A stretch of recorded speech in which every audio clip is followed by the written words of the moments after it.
ay tinatakda ang National Fisher Folk Day. At ngayong araw din ay sama-sama nating ipapanawagan ang tunay na kalagayan ng mangingisda at ng pangisdaan sa Pilipinas. Ang pangisdaan at mangingisda ay ika-24 na taong anibersaryo ng araw ng mangingisda ngayong Mayo 31. Pinakamahirap na sektor sa lipunan ang mga mangingisda at nasa estado ng ganap na pagkasira o overfishing ang ating pangisdaan. Ito ang pagkasira ng ika-24 na anibersaryo ng pangisdaan.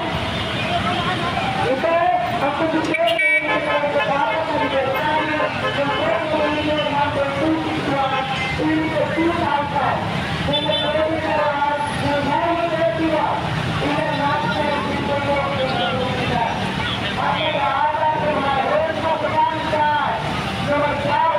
Ang pagkilos na to ay para sa selebrasyon namin ng araw ng mga mangisda ngayong Mayo 31, ika-24 na taon na itong selebrasyon. Ang patuloy na pagkasira ng ating pangisdaan ang siyang mayor na dahilan kung bakit nandito kami. Dagdag pa ang patuloy na pagwasak sa ating West Philippine Sea. Hindi lamang ng mga dayuhang na andyan. Halimbawa, napapabalita ngayon sa nakaraan lang, lumabas na dumarami ang barko ng mga Vietnamese na naandyan sa Baho de Masinloc na siyang nagiging dahilan ng pagkasira ng ating mga bahura, gumagamit ng dynamite, gumagamit ng illegal ng cyanide. So, isa lamang sila sa mga bansa na naandyan.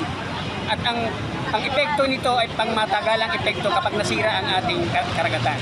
So, represent namin ang aming karaingan at demanda ngayong araw na to sa Malacanang at sana marinig kami ng Presidente at marinig kami ng iba't ibang ahensya ng ating pamahalaan kaugnay ng aming demanda, kaugnay ng aming kahilingan.